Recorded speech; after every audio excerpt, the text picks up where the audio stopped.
열왕기상 19장 1절부터 8절까지입니다. 우리 구약성경 549면입니다. 구약성경 549면 열왕기상 19장 1절부터 8절까지 말씀입니다. 열왕기상 19장 1절부터 8절까지 구약성경 549면입니다. 549면 다 찾으셨으면 아멘. 오늘은 우리가 우리말로 합독을 하고 우리 조한이 영어로 공독을 해주시겠습니다. 1절부터 8절까지 합독합니다. 다 함께 합독합니다. 시작. 아합이 엘리야가 행한 모든 일과 그가 어떻게 모든 선지자를 칼로 죽였는지를 이세벨에게 말하니 이세벨이 사신을 엘리야에게 보내어 이르되 내가 내일 이맘때에는 반드시 네 생명을 저 사람들 중 한 사람의 생명과 같게 하리라. 그렇게 하지 아니하면 신들이 내게 벌 위에 벌을 내림이 마땅하니라 한지라. 그가 이 형편을 보고 일어나 자기의 생명을 위해 도망하여 유다에 속한 브엘세바에 이르러 자기의 사환을 그곳에 머물게 하고 자기 자신은 광야로 들어가 하룻길쯤 가서 한 로뎀나무 아래에 앉아서 자기가 죽기를 원하여 이르되 여호와여 넉넉하오니 지금 내 생명을 거두시옵소서. 나는 내 조상들보다 낫지 못하니이다 하고 로뎀나무 아래에 누워 자더니 천사가 그를 어루만지며 그에게 이르되 일어나서 먹으라 하는지라. 본즉 머리맡에 숯불에 구운 떡과 한 병 물이 있더라. 이에 먹고 마시고 다시 누웠더니 여호와의 천사가 또 다시 와서 어루만지며 이르되 일어나 먹으라. 네가 갈 길을 다 가지 못할까 하노라 하는지라. 이에 일어나 먹고 마시고 그 음식물의 힘을 의지하여 40주 40야를 가서 하나님의 산 호렙에 이르니라. 아멘. 1 Kings chapter 9 verse 1 to 8. Now Ahab told Jezebel everything Elijah had done and how he had killed all the prophets with a sword. So Jezebel sent a messenger to Elijah to say, May the gods deal with me, be it ever so severely, if by this time tomorrow I do not make your life like that of one of them. Elijah was afraid and ran for his life. When he came to Beersheba in Judah, he left his servant there, while he himself went a day's journey into the desert. He came to a broom tree, sat down under it, and prayed that he might die. I have had enough, Lord, he said. Take my life. I am no better than my ancestors. Then he lay down under the tree and fell asleep. All at once an angel touched him and said, Get up and eat. He looked around, and there by his head was a cake of bread baked over hot coals and a jar of water. He ate and drank and then lay down again. The angel of the Lord came back a second time and touched him and said, Get up and eat, for the journey is too much for you. So he got up and ate and drank. Strengthened by that food, he traveled 40 days and 40 nights until he reached Horeb, the mountain of God. Amen. 아멘. 여러분들 갈멜산을 생각하게 되면 엘리야가 우상을 섬기는 우상의 종들과 대결을 해서 기적적으로 하나님의 은혜를 체험하면서 하나님의 살아계심을 보였던 사건을 우리는 보게 됩니다. 오늘 본문이 열왕기상 19장이지요. 18장에서는 이 엘리야가 우상을 섬기던 많은 우상의 종들과 대결을 해서 하나님께서 그들에게 하나님의 살아계심을 직접적으로 불을 내리심으로 인해서 보여주셨던 사건이 있습니다. 그런데 19장에서는 이 엘리야가 인간적인 면을 보입니다. 그 인간적인 면이 뭘까요? 사람이기 때문에 겪을 수 있는 심리적인 상태를 보여줍니다. 이 심리적인 상태를 보여줌으로 인해서 엘리야가 겪었던 그 일들이 저와 여러분에게도 일어날 수 있는 일이기 때문에 우리가 그런 상황을 통해서 어떻게 대처해야 하며 하나님의 은혜를 어떻게 구해야 할 것인가 하는 것을 한번 생각해 볼 수 있기를 원합니다. 엘리야는 하나님의 능력을 힘입은 사람입니다. 그래서 하나님께 기도함으로 인해서 하나님의 불이 떨어져서 하나님의 살아계심을 직접적으로 증거하기도 했고, 하나님께 기도함으로 인하여 3년 반 동안 비가 오지 않다가 엘리야의 기도를 통해서 하나님께서 비를 내려주시는 기적을 체험하는 그런 일들을 우리는 성경을 통해 보게 됩니다. 물론 엘리야가 하나님 앞에 능력을 받아서 행한 일이기도 하지만 모든 전적인 주권은 하나님의 있음을 우리는 보게 됩니다. 더 중요한 것은 엘리야가 그 하나님의 주권을 알고 하나님 앞에 전적으로 매달려서 하나님께서 원하시는 일을 감당할 때 하나님께서 그를 사용했던 것을 우리는 보게 되죠. 하지만 오늘 19장에서 보게 되면 이 하나님을 전적으로 의지하는 마음이 그의 마음 가운데서 잠깐이라도 떠났을 때 그의 마음의 심리 상태가 어땠는가, 또 그가 어떤 일을 통해서 하나님 앞에 다시 한번 힘을 얻었는가를 한번 생각해 보면서 저와 여러분들도 하나님을 향한 마음, 하나님께 가까이 가고자 하는 마음을 다시 한번 회복하면서 하나님께 큰 힘을 얻을 수 있는 귀한 시간이 되기를 예수님 이름으로 축원을 드립니다. 이 엘리야의 마음을 우리가 한번 생각해 볼 때에 첫 번째 1절부터 3절까지를 보게 되면 이 사람인지라 그가 하나님의 능력을 드러냈음에도 불구하고 환경적인 여건을 통해서 잠깐 실망하고 낙심하는 과정을 보게 됩니다. 오늘 본문 19장 1절부터 3절까지를 보게 되면 이 엘리야의 마음의 상태를 보게 됩니다. 아합이 갈멜산에서 일어났던 그 일들을 이사벨 자기 부인 왕비에게 그대로 고합니다. 아합이 엘리야가 행한 모든 일과 그가 어떻게 모든 선지자를 칼로 죽였는지를 이세벨에게 말하니 이세벨이 사신을 엘리야에게 보내어 이르되 내가 내일 이맘때에는 반드시 내 생명을 저 사람들 중 한 사람의 생명과 같게 하리라. 그렇게 하지 아니하면 신들이 내게 벌 위에 벌을 내림이 마땅하니라 한지라. 그가 이 형편을 보고 일어나 자기의 생명을 위해 도망하여 유다에 속한 부엘세바에 이르러 자기의 사환을 그곳에 머물게 하고. 자, 여기에서 우리는 무엇을 볼 수 있습니까? 3절 초반에 보면 그가 이 형편을 보고 일어나 자기의 생명을 위하여 도망하여 라고 이야기를 합니다. 잠깐 전에는 이 우상을 섬기던 400명과 450명 합이 850명입니다. 그 사람을 혼자 영적인 대결을 통해서 하나님의 불이 내리게 임해서 그 모든 사람들을 물리쳤던 이 엘리야가 여인의 서리빨 같은 저주 섞인 말을 듣습니다. 물론 왕비이기는 하지요. 내가 내일 이맘때쯤에 내가 너를 분명히 죽여버리리라 라고 하는 이 온유월의 서리빨 같은 여인의 저주 섞인 이 교살 통고를 듣습니다. 그러자 엘리야의 마음 가운데 두려움이 오기 시작합니다.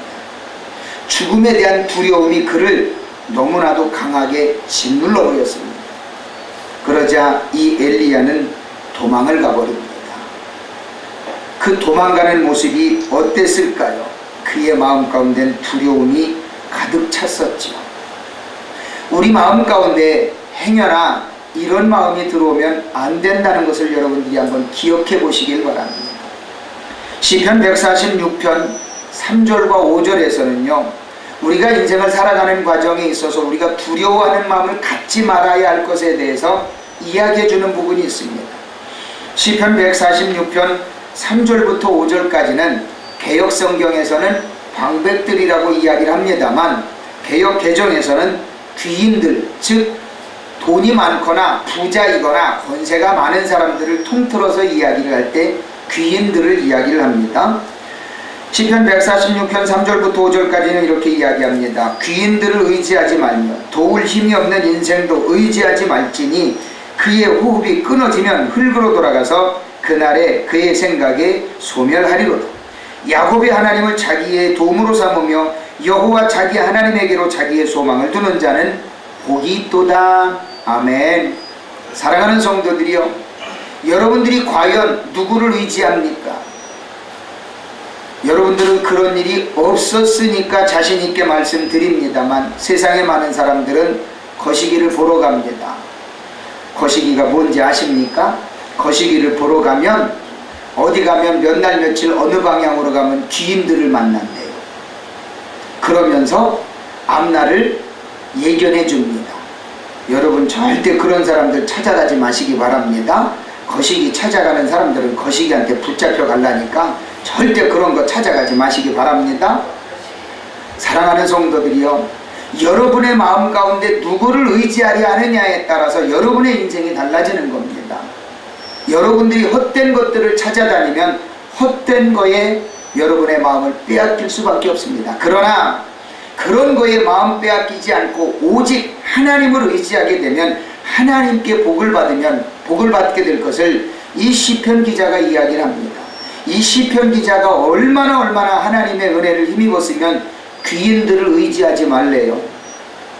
세상에 돈 많고 빽 좋고 권세 있는 사람들 찾아다니지 말고 오직 하나님만 의지하래요. 왜 그럴까요?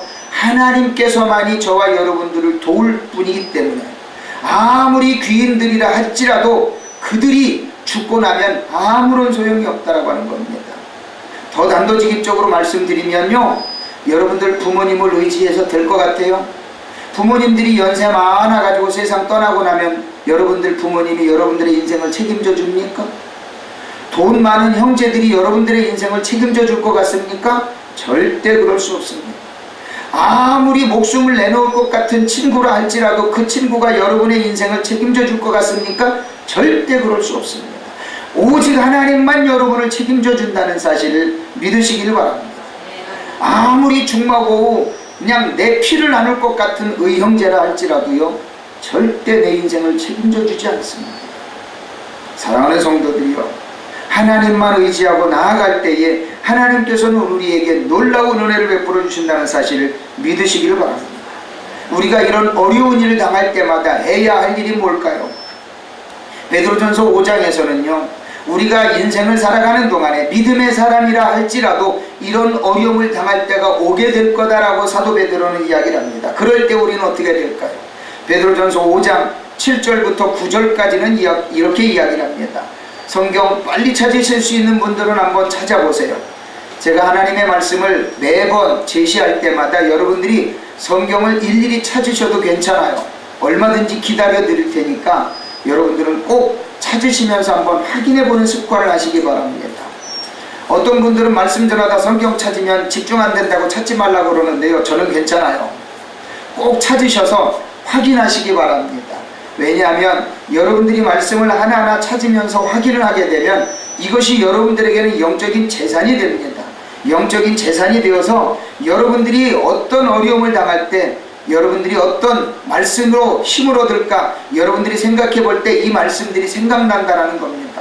그래서 이 표시해 놓은 말씀들을 찾을 때마다 이래서 이런 말씀이 필요하구나 라는 것을 이 말씀 속에서 성경 말씀에 꼬박꼬박 여러분들이 찾아놓고 표시해 놓고 정리해 놓게 되면 여러분들에게 얼마나 힘이 되는지 몰라요. 꼭 볼펜으로 표시를 해 놓으시는 습관을 한번 가지시길 바랍니다. 베드로전서 5장 7절부터 9절까지는 이렇게 이야기를 합니다. 다 찾으신 분들은 함께 합독을 해볼까요? 자, 시작. 너희 염려를 다 주께 맡기라. 이는 그가 너희를 돌보심이라. 근신하라, 깨어라. 너희 대적 마귀가 우는 사자같이 두루다니며 삼킬 자를 찾나니 너희는 믿음을 굳건하게 하여 그를 대적하라. 이는 세상에 있는 너희 형제들도 동일한 고난을 당하는 줄을 알미라. 아멘. 우리의 염려를 끌어안고 있으라고요? 그렇죠. 주께 맡겨야 돼요. 누구에게요? 주께, 주님께 맡겨야 돼요. 많은 분들이 그 근심을 끌어안고 자기 혼자 고통해요. 이것은 하나님께서 여러분들에게 원하는 내용이 아닙니다. 여러분들이 근심 걱정을 가지고 있을 필요가 없기 때문에 그 근심 걱정을 다 주님께 맡기래요. 그 근심 걱정을 가지고 있을 때 어떤 현상이 일어나느냐? 우는 사자가 두루다니며 근심 걱정을 끌어안고 있는 자들을 찾는데요. 왜요? 그 영혼을 죽이기 위해서. 기쁨과 감사가 넘쳐나는 영혼들에게는요, 악한 마귀가 찾아올 수가 없어요.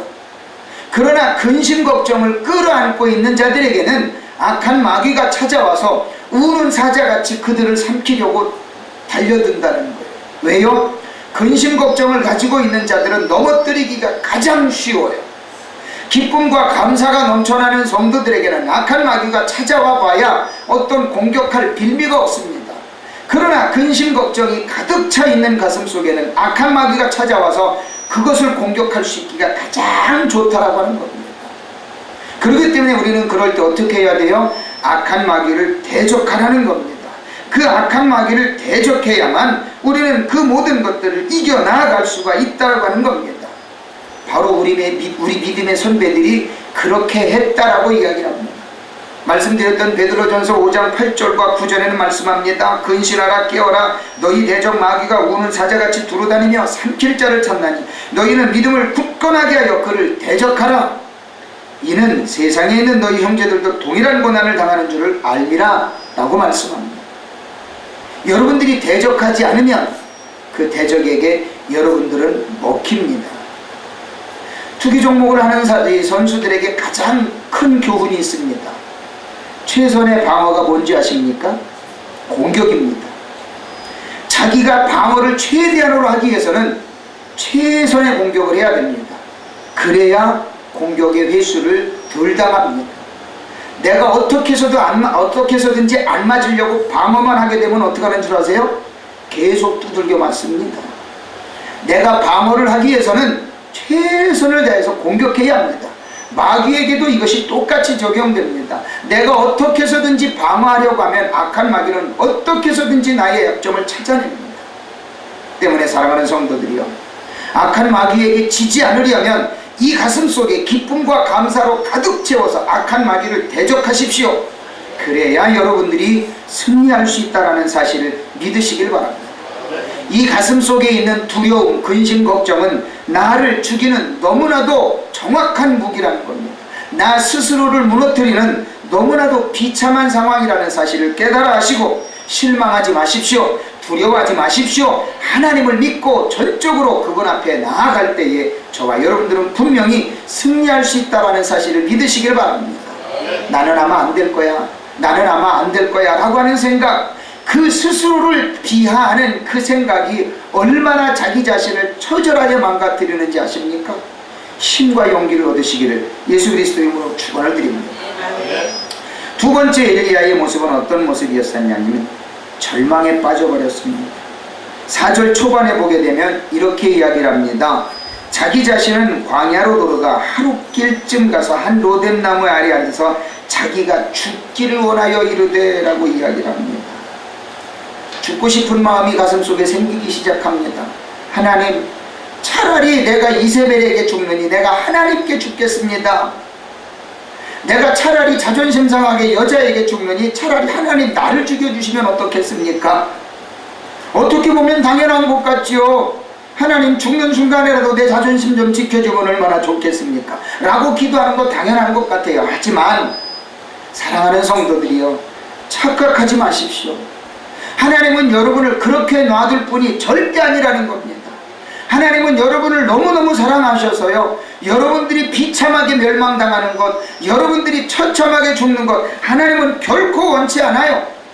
단지 여러분들이 그런 생각을 하는 것 뿐입니다. 여러분들이 그런 생각에 빠져서 현실을 도피하는 거예요. 어떤 분들은 어렵고 힘들 때 그런 생각을 해요. 하나님, 차라리 날 데려가세요. 하나님의 영광을 가리고 사느니 나 지금 데려가면 얼마나 좋겠어요 라고 자기가 믿음이 좋은 것처럼 얘기해요. 아니에요. 이건 현실 도피를 위한 자기 합리화예요. 하나님, 내가 지금 너무너무 힘들고 어려우니까요, 하나님 차라리 나 지금 데려가 주세요. 이것처럼 바보 같은 생각이 어디 있는지 아십니까?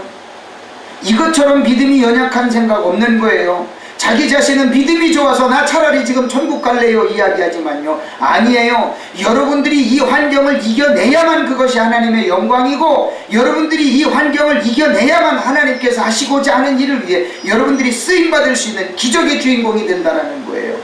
하나님, 날 차라리 죽여주세요. 하나님, 날 차라리 데려가세요. 절대 이런 생각하지 마시기를 예수 그리스도 이름으로 축원을 드립니다. 여러분들이 이 실망하는 과정에 들어가게 되면요, 여러분들 스스로가 현실을 도피하고 싶은 생각이 들 수밖에 없어요. 옛날에 개그맨 중에 어떤 사람이 그런 개그를 한번 했었나요? 한 30여 년쯤 된 것. 아, 어디론가 멀리 떠나가고 싶구나. 여러분들도 그러세요? 아닙니다. 여러분들이 어디론가 멀리 떠나가고 싶을 때, 그때가 바로 주님 품으로 가야 될 때입니다. 이 환경에서 벗어나고 싶을 때, 여러분들이 이 시기가 주님 품으로 가야 할 시기라고 하는 사실을 잊지 마시기를 바랍니다. 어느 누가 나 도와주는 거 없는 것 같고, 어느 누구든지 나를 계속해서 짓누르는 것 같고, 나를 도와주는 것 같으면서도 내게서 무엇인가를 자꾸 빼앗아가는 것 같은 이 현실, 너무 정확하게 표현했나요? 누군가가 나를 사랑해주는 것 같으면서도 나에게서 무엇인가를 자꾸 얻어가는, 내가 무엇인가 계속 뺏기는 것 같고 내가 실패의 구렁텅이로 자꾸 빠지는 것 같은 이 시기가 바로 하나님 품으로 가야 될 시기라고 하는 사실을 믿으시기를 바랍니다. 시편 11편을 한번 펴보실까요? 시편 11편에서는 우리에게 너무나도 귀한 믿음의 고백을 우리에게 줍니다. 용기는 자기 자신을 다시 한번 일으킬 수 있는 이 귀한 기회라고 하는 단어입니다. 이 용기가 다시 한번 도전할 수 있는 힘을 주는 기회라는 사실을 믿어보시기를 바랍니다. 시편 11편을 보게 되면 다윗이 너무나도 많은 어려움 속에서도 하나님의 영광을 너무나도 사모하여 하나님 앞에 과연 어떻게 우리의 마음을 드릴까를 이야기할 때 이 시편 기자 다윗은 이렇게 이야기를 합니다.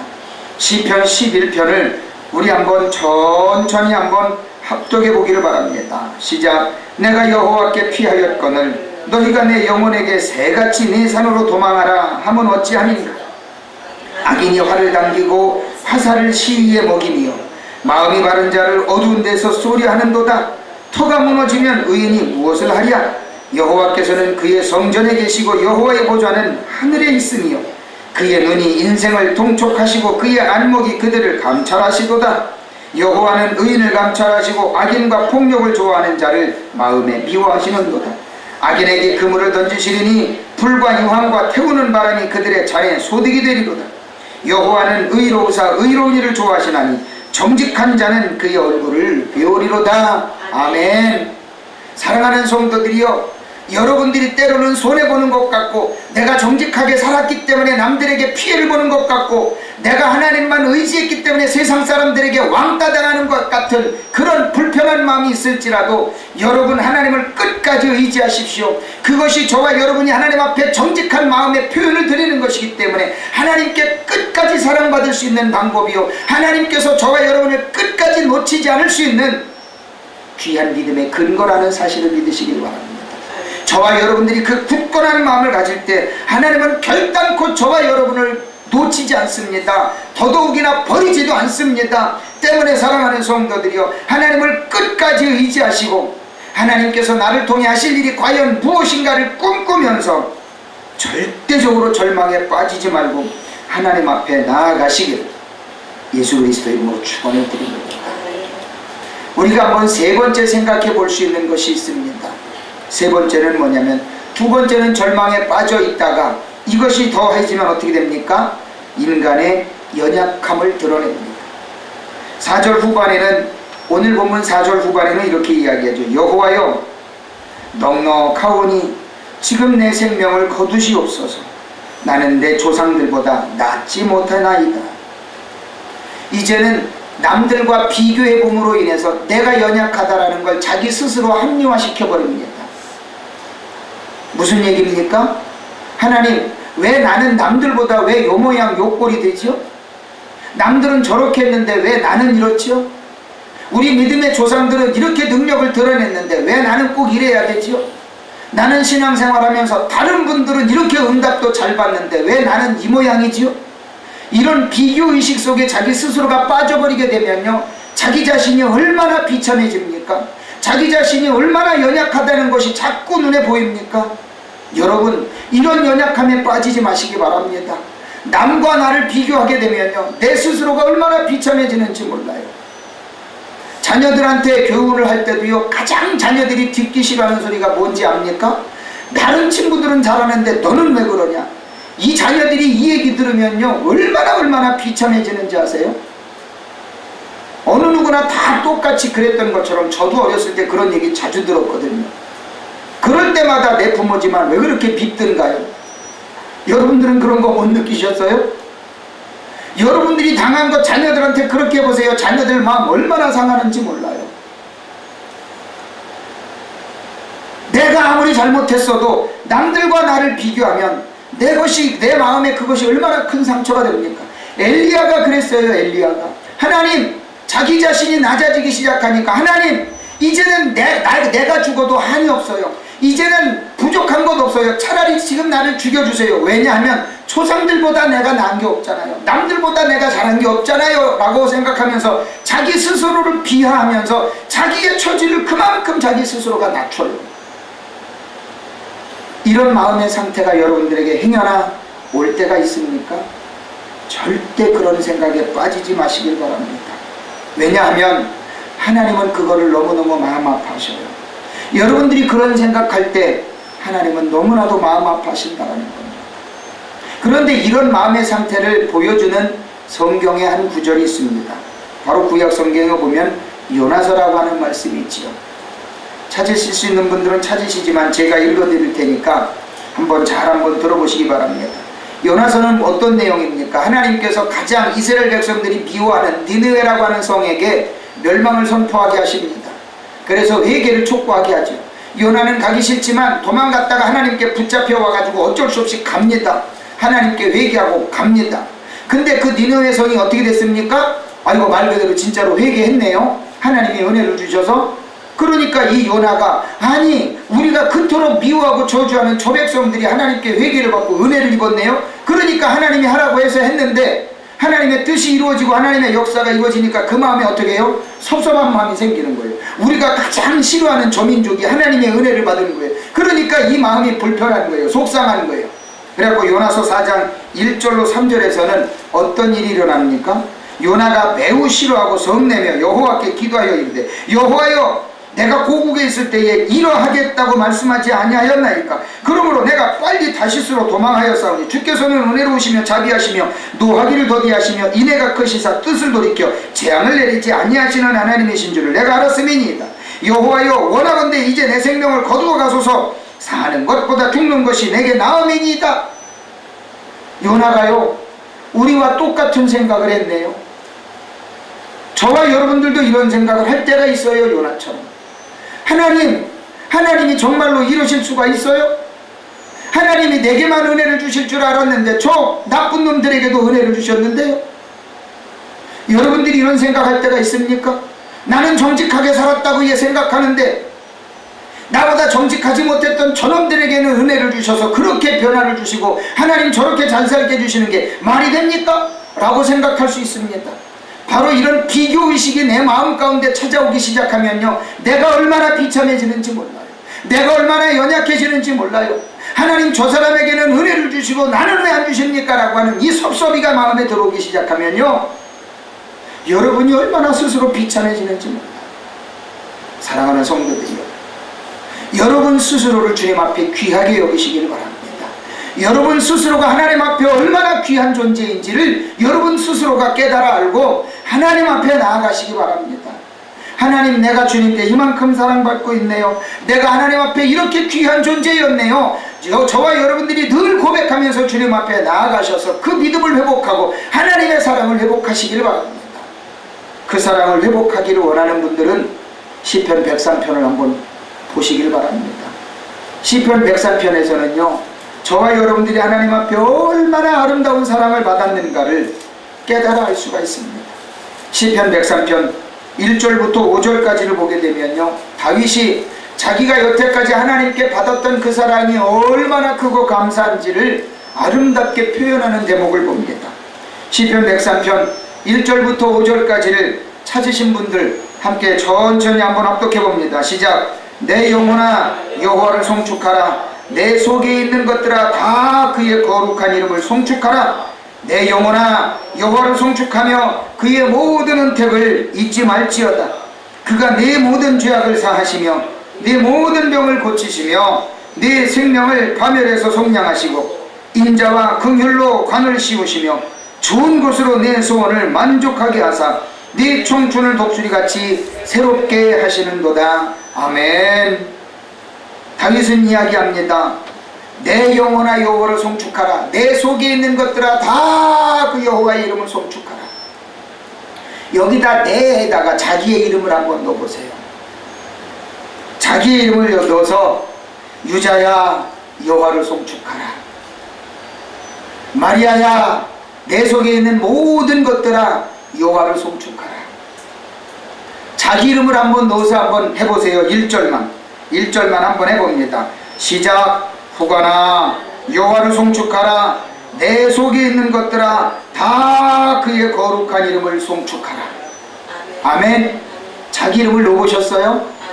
다윗이 왜 이랬을까요? 왜 자기 영혼을 향해서 이름을 불렀을까요? 나 스스로를 비하하게 될 때 나 자신을 잃어버립니다. 그러나 내 이름을 부를 때, 내 이름을 불러 명령할 때 하나님은 나 스스로를 일으켜 세우십니다. 나 스스로를 불러 일으킬 수 있는 가장 좋은 방법은 나 스스로의 이름을 부르는 겁니다. 경호가 일어나라. 요한아 일어나라. 명희야 일어나자. 나 스스로를 부를 때 내가 내 자아를 찾고 하나님 앞에 나아갑니다. 그러면서 내 영혼아 여호와를 송축하라. 내 영혼아 후가나 우리 하나님을 찬양하자. 그 하나님의 은택을 잊지 말자. 나 스스로가 위로하고 격려하면서 내 이름을 부를 때 내 영혼은 깨어납니다. 아멘. 그 놀라운 역사가 저와 여러분의 삶 가운데 일어나면서 여호와 하나님의 놀라운 은택을 잊지 말고 내 영혼이 독수리같이 새롭게 되는 역사를 저와 여러분들 스스로가 한번 찾아보시길 바랍니다. 하나님께서는 저와 여러분의 영혼을 너무나도 사랑하시기 때문에 하나님께서 저와 여러분에게 베풀어 주셨던 그 놀라운 일들을 잊지 말고 기억하면서 하나님 앞에 날마다 나아갈 때에 저와 여러분이 독수리같이 새롭게 되는 놀라운 역사를 체험하게 된다는 사실을 믿으시기를 예수 그리스도 이름으로 축원을 드립니다. 누구든지 어려움 당할 수 있는 여건은 다 가지고 있습니다. 그러나 그럴 때 나 자신을 불러 일으킬 수 있는 것, 내 믿음의 자율적인 의지도 분명히 필요합니다. 어떤 분들은 이야기합니다. 하나님은 왜 나에게 믿음을 안 주셨는지 몰라. 저 집사에게는 믿음도 주셔서 참 기도할 때마다 응답도 잘 받는데 왜 하나님은 나에게 그 믿음을 안 주셨을까? 라고 착각하는 분들, 착각은 여러분들의 것이 될 수가 없습니다. 여러분들이 그럴 때일수록 여러분들 스스로를 향해 명령하십시오. 자기 이름을 부르면서 아무개야 일어나라. 아무개야 주님을 향해 나아가라. 아무개야 여호와를 찬양하라. 바로 이것이 자기 스스로를 믿음으로 일으켜 세울 수 있는 가장 좋은 방법이며 하나님께서 주신 자율적인 의지를 통해 믿음을 회복할 수 있는 가장 귀한 방법임을 기억하시기를 예수 그리스도의 이름으로 축원을 드립니다. 네 번째로는 우리가 한 번 더 생각해 볼 부분이 있습니다. 그게 뭐냐면 바로 위로하시는 하나님을 만나야 된다라고 하는 겁니다. 자, 오늘 본문 5절입니다. 오늘 본문 열왕기상 19장 5절부터 8절까지를 보게 되면 드디어 엘리야가 지치고 지쳐서 로뎀나무 아래에서 이제 누워 잡니다. 말이 표현이 누워서 자는 거지요. 처져 있는 겁니다. 처져 있는 것. 너무나도 지치고 실망을 해서 그냥 처져 있는 겁니다. 좀 더 나쁜 표현으로 이야기를 하면 그냥 퍼져 있는 겁니다. 그냥 퍼져 있는 거예요. 왜요? 모든 것 다 포기한 것 같은 생각을 가지고 퍼져 있는 거예요. 그런데 이때 누가 나타납니까? 하나님께서 보내신 천사가 나타납니다. 자, 우리 5절부터 8절까지를 한번 천천히 봅니다. 함독해 봅니다. 시작. 로뎀나무 아래에 자더니 천사가 그를 어루만지며 그에게 이르되 일어나서 먹으라 하는지라. 본즉 머리맡에 숯불에 구운 떡과 한 병 물이 있더라. 이에 먹고 마시고 다시 누웠더니 여호와의 천사가 또다시 와서 어루만지며 이르되 일어나 먹으라. 네가 갈 길을 다 가지 못할까 하노라 하는지라. 이에 일어나 먹고 마시고 그 음식물의 힘을 의지하여 40주 40야를 가서 하나님의 산 호렙에 이르니라. 아멘. 사랑하는 성도들이여, 오늘 말씀의 제목을 갈멜산의 엘리야로 할까 호렙산의 엘리야로 할까 갈등 많이 했어요. 갈멜산의 엘리야는 능력에 은혜를 힘입었던 엘리야입니다. 호렙산의 엘리야는 실망과 좌절을 했다가 성령 하나님의 위로를 받고 다다른 곳이 호렙산입니다. 어떤 제목이 됐든지 간에 저는 여러분에게 희망을 전하고 싶습니다. 갈멜산의 엘리야가 됐든 호렙산의 엘리야가 됐든 저는 여러분에게 분명히 전하고 싶은 말씀이 있다면 바로 호렙산으로 가기 전에 이 로뎀나무 아래에서 하나님의 위로를 받았다는 사실을 기억해 보시길 바랍니다. 하나님은요, 저와 여러분이 어떤 삶의 모습 속에, 어떤 삶의 처지 속에 좀 나쁜 표현으로 이야기해서 퍼져 있더라도 하나님은 여러분을 찾아오기를 원하신다는 거예요. 지치고 넘어져서 일어나지 못하는 저와 여러분의 모습 속에 하나님은 찾아오시기를 원하시는 거예요. 천사를 보내셔서 떡과 물을 주시면서 누워 퍼져 있는 우리에게 찾아와서 아무개야 아무개야.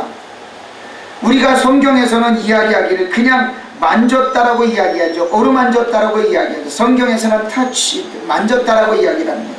한글 성경에서는 어루만졌다라고 이야기를 해요. 근데 저는 이렇게 표현하고 싶어요. 사랑스럽게 만져주셨다라고 표현하고 싶어요. 하나님은 여러분이 지치고 어렵고 힘들어 할 때 하나님은 친히 오셔서 사랑스럽게 어루만져 주시길 원하신다는 겁니다. 어떤 분들 그럴 거예요. 하나님, 목사님, 하나님이 보여요? 하나님의 만져주시는 거 느껴요? 이렇게 질문하는 분들은요, 한번 체험을 해보세요.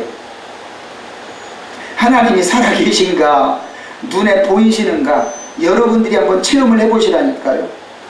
여러분들이 정말로 지치고 힘들 때 여러분들의 마음의 문을 여십시오. 하나님 정말로 계신다면, 하나님이 정말로 나를 사랑하신다면 내게 뭔가를 좀 보여주세요. 위로해 주세요. 마음을 좀 만져주세요.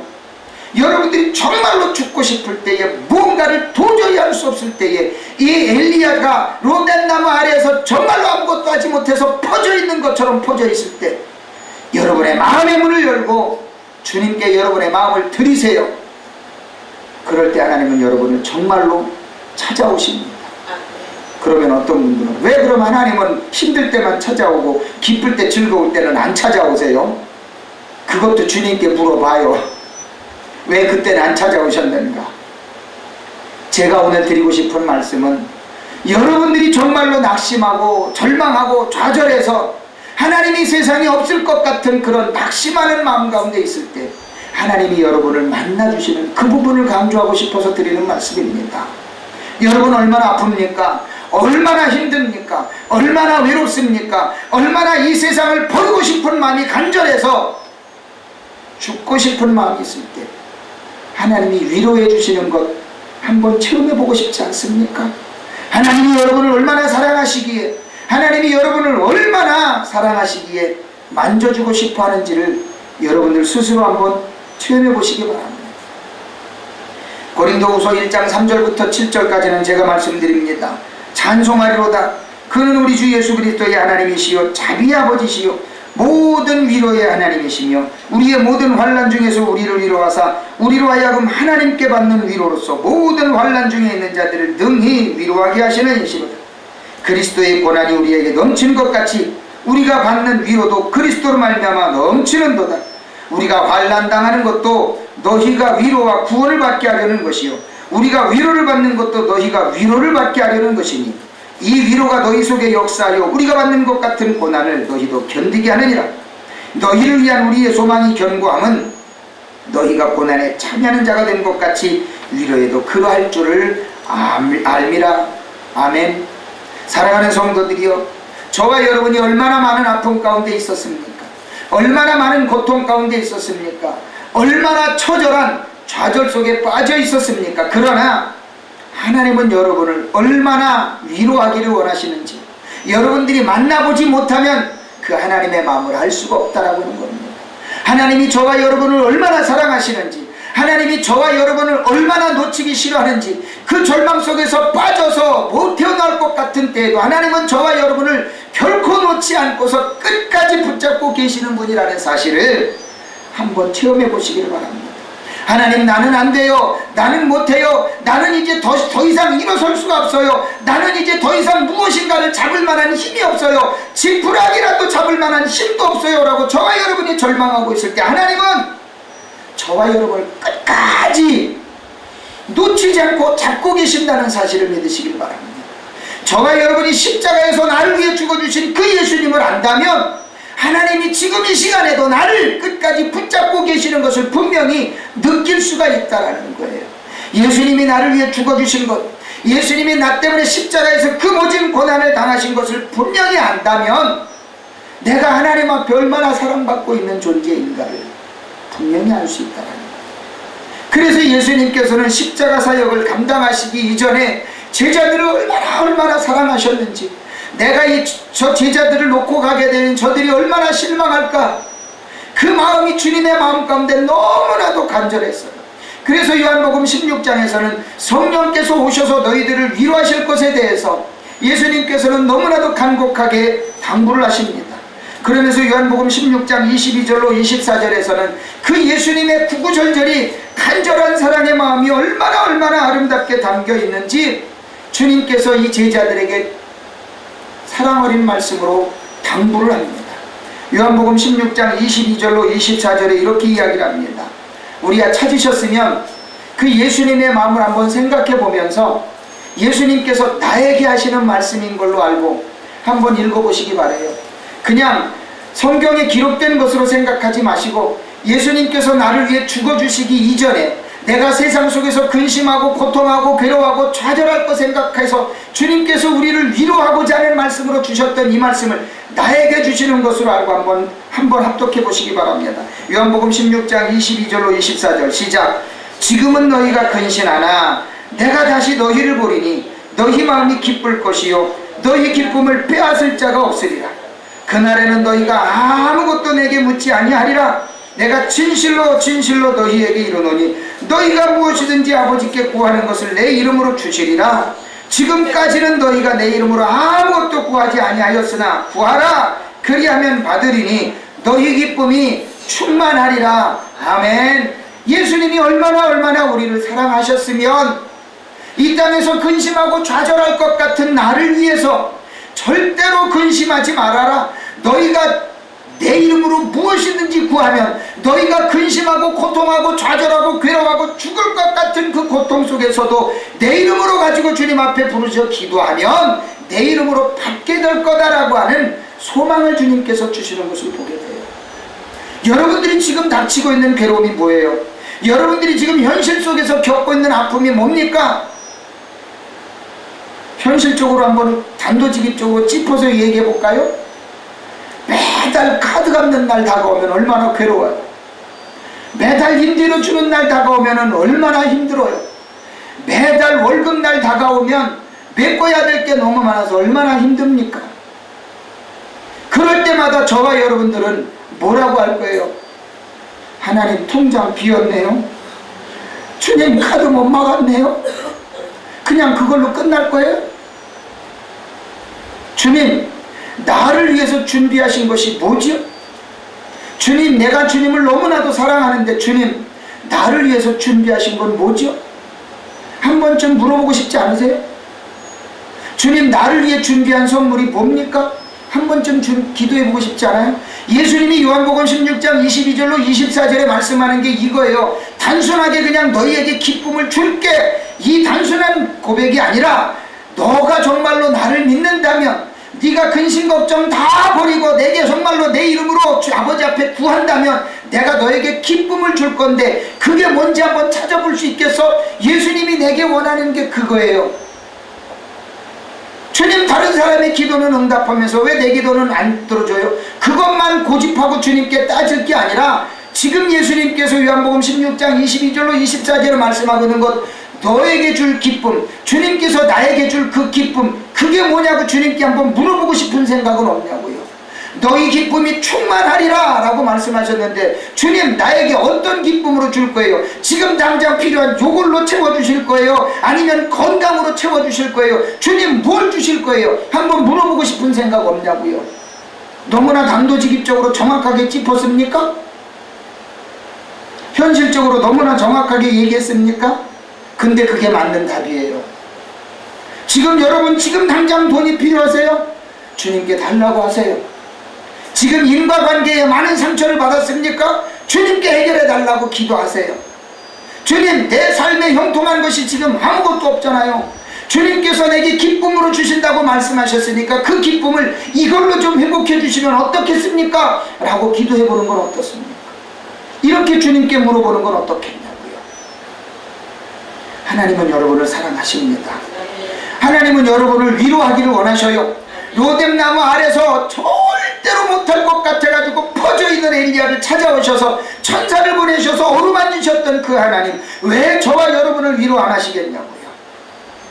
저와 여러분이 주님께 마음의 문을 열면 하나님은 여러분을 찾아오셔서 실제적으로 위로하기를 원하셔요. 그 하나님을 만나보세요. 그 하나님께 여러분의 마음의 문을 열고, 하나님 나도 위로해 주세요. 내게도 은혜를 주세요. 내게도 기쁨을 주세요.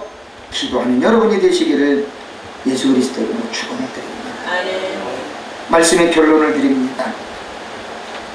오늘 열왕기상 19장을 보게 되면 9절부터 18절까지는 하나님께서 엘리야에게 응답하시는 내용을 보게 됩니다. 그 중에 9절부터 14절까지를 보게 되면 굴 속에 들어가서 호렙산에 이르러가지고 굴 속에 들어가서 기도합니다. 그런데 기도해도 하나님이 응답도 안 하시네? 아니 로뎀나무 아래에 있을 때는 그렇게 위로해 주시더니 왜 호렙산에 40일 동안 걸어와가지고 호렙산에 와서 기도할 때는, 굴 속에 들어가서 기도할 때는 또 응답을 안 하시네? 하나님 야속하잖아요. 응답을 하셨다가 안 하셨다가 도대체 왜 그래요? 하나님의 마음이 갈대와 같은 여자의 마음입니까? 라고 물어볼 필요도 없어요. 하나님은 분명히 응답하시는 분입니다. 왜 그럴까요? 9절부터 14절까지 보게 되면 하나님은 환경을 통해서 응답하시는 역사를 보게 됩니다. 바람으로 산을 가릅니다. 그리고 바위를 부숩니다. 그리고 지진이 일어납니다. 불이 옵니다. 그 속에서도 하나님은 결코 응답하지 않으셨지만 그 자연적인 현상 위에 존재한 가운데 세미한 하나님의 음성이 들리기 시작합니다.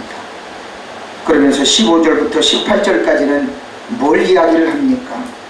하나님께서 담력 있게 사역을 하라고 이야기하십니다. 누구를 찾아가서 기름 부어 왕으로 세우고, 너는 뭐 어디 가서 무엇을 하고, 하나님께서 구체적으로 하나하나 명령을 하십니다. 세미한 음성으로.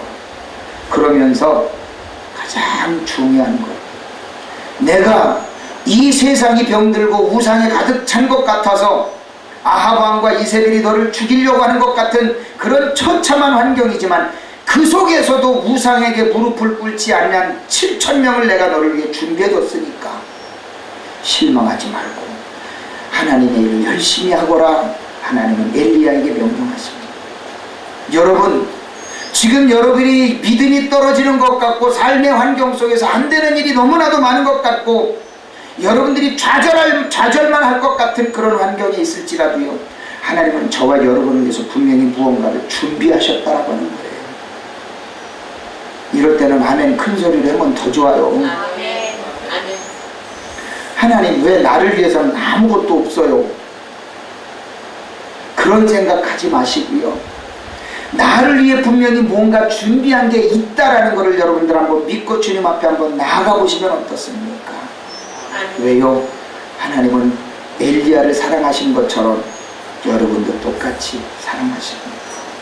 야고보 선지자가 이야기하기를 엘리야와 우리는 성정이 똑같대요. 무슨 얘기입니까? 엘리야도 사람이고 우리도 사람이라는 겁니다. 더 쉽게 말씀드리면 엘리야가 응답받았는데 왜 너는 응답 못 받겠냐? 단도직입적인 풀이는 그렇습니다. 엘리야가 기도할 때 비가 왔고 엘리야가 기도할 때 불이 떨어졌던 것처럼 저와 여러분들도 엘리야와 같은 똑같은 사람이기 때문에 엘리야처럼 기도하면 된다는 겁니다. 아멘. 때문에 사랑하는 성도들이요, 갈멜산에 엘리야가 되었든 호렙산에 엘리야가 되었든 로뎀나무 아래 퍼져 지쳐있던 엘리야가 되었든 하나님께 위로받고 능력받고 기적을 체험하는 엘리야와 같은 하나님의 백성들이 되시기를 예수 그리스도 이름으로 축원을 드립니다. 아멘. 기도하겠습니다.